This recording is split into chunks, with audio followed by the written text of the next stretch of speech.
जय गुरुदेव एवरीवन। गुरुर्ब्रह्मा गुरुर्विष्णु गुरुर्देवो महेश्वर गुरुर्साक्षात् परब्रह्मा तस्मै श्री गुरुवे नमः। तस्मै श्री गुरुवे नमः।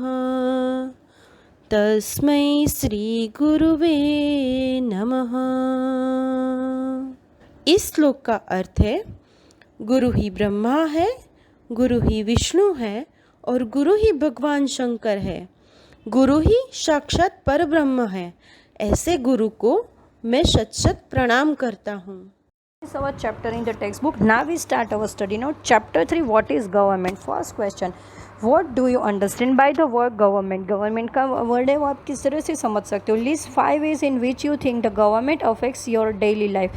ये जो daily life में है वो government किस तरह से affect करती है? Now the government is the name of an organization through which that will of the state is created, expressed and implemented. Three main organs: government, legislative, judiciary and executive. First, the government affect the daily life is first, it take action on the social issues. जो social issues होते हैं उसमें action लेते हैं. Second, it protects the boundaries of the state. जो हमारी boundaries होती है स्टेट की तो वहाँ पे वो सबके साथ पीसफुली रिलेशन बना के रखने होते हैं. Third, it take a decision to lay roads. Road बनाने के लिए लेते होते हैं डिसीजन. स्कूल बनाने के लिए. It makes a law for the benefits of the people and implements then. जो लोग होते हैं उनके लिए जो लॉ बनाते हैं लोगों के लिए. Now the second question, why do you think the government needs to make the rules for everyone the form of the laws? तो जो लॉज होते हैं वो क्या होते हैं? Answer, according to this law a government can function and make the decision and vest with the power to enforce this law. Government क्या करते हैं? ये जो सारे रूल्स होते हैं वो जो फंक्शन क्रिएट करने होते हैं ये जो सारे उसके पास पावर होती है वही रूल बना सकते हैं. The government needs to make the rules for everyone in the form of the law because by doing so people can obey rule and thus the nation has a whole leads to secure life. Government क्या करते हैं? एक जो rules होते हैं वो fix, sum rule होते हैं वो फिक्स किए होते हैं, वो सारे एवरी पर्सन को वो फॉलो करने होते हैं. ये क्या करने से क्या होता है? लाइफ सबकी सिक्योर हो जाती है पूरे कंट्री में. Now name the 2 essential features of the democratic government. क्या लोकशाही वाली गवर्नमेंट होती है इसमें क्या असेंशियल फीचर्स होते हैं? First, participation of the people is a necessity. जो सब लोगों को पार्टिसिपेशन करना होता है वो ज़रूरी है. It acts according to that will of the people. Acts according to the will of the people. जो पीपल होते हैं वही उसमें एक्ट में पार्ट करते हैं. Fourth question, what was the suffrage movement? Suffrage movement क्या था जो हमने देखा था? What did it accomplish? Our answer is suffrage movements means to right to the vote. Right to the vote किसके लिए था? Right to the vote. This movement belongs to the women and the poor people who gave the fight for the participation in the government.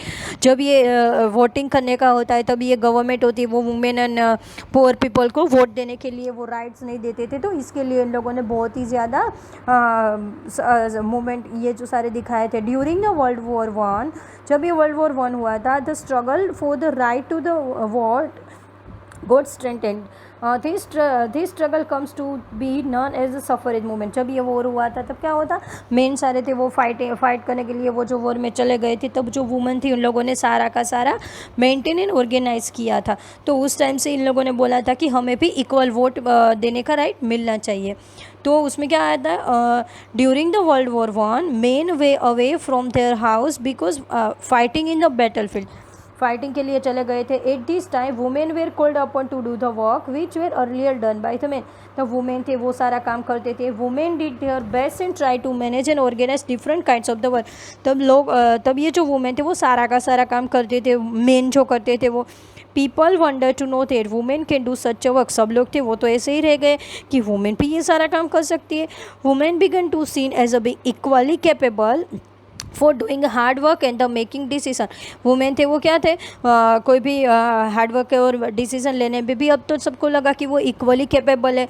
The people who way demanding the right for the woman and got they demand here they change themselves in a rally in the public places and the meeting. फिर क्या किया, जो ये demand हो रही थी woman को vote देने के लिए, पुअर पीपल को, तो वो लोग क्या करने लगे, डिफरेंट रैली निकालने लगे, आंदोलन करने लगे, हंगरी स्ट्राइक करने लगे। तो ये जो सारा अपना राइट में लेने के लिए किया था। अमेरिका में क्या हुआ था, इन द 1920 में वोट देने का राइट मिल गया था और 1928 में यूके में वुमेन को राइट मिल गया था। Now question 5th, the last question. Gandhi ji strongly believe that every adult in India should be given the right to the vote, however a few people don't share these views. Gandhi ji क्या कह रहे थे कि India में सब लोगों को राइट देने का, वोट देने का राइट होना चाहिए, चाहे वो रिच हो, पुअर हो, मेन हो, वुमेन हो। They feel illiterate people who were mainly poor, जो पुअर लोग होते थे, अनएजुकेटेड लोग होते थे, should not given the right to the vote. What you think, उसको क्यों नहीं मिलना चाहिए? तो आप इसके बारे में क्या बोल सकते हो? तो ये जो डिस्क्रिमिनेशन था वो क्यों था? Give a 5 points to support your view and their. हमें हम क्या सोचते हैं ये बताना है। तो फर्स्ट क्या था, all the citizens are equal by the law, सारे के सारे लोग होते हैं वो लॉ के हिसाब से इक्वल है। अकॉर्डिंग टू द कॉन्स्टिट्यूशन, हमारे बंधारण में जो लिखा हुआ है, there is no difference between the men, women, poor and rich. कोई भी डिफरेंस नहीं होना चाहिए, मेन, वुमेन, पुअर है, रिच है। And the laws are made for the men only. इसमें यह भी नहीं लिखा है कि ये जो लॉज है वो सिर्फ मेन के लिए ही बने हैं। And the last point, all the citizen must be granted right to the vote. सारे के सारे पर्सन होते हैं उसको वोट देने का राइट मिला हुआ है। तो चाहे मेन है, वुमन है, तो सब लोगों को, रिच है, पुअर है, सब लोगों को इक्वल राइट देने का वोट मिला हुआ है। Now our chapter is finished here. Hope you all understood this chapter and this study note. Thank you so much student.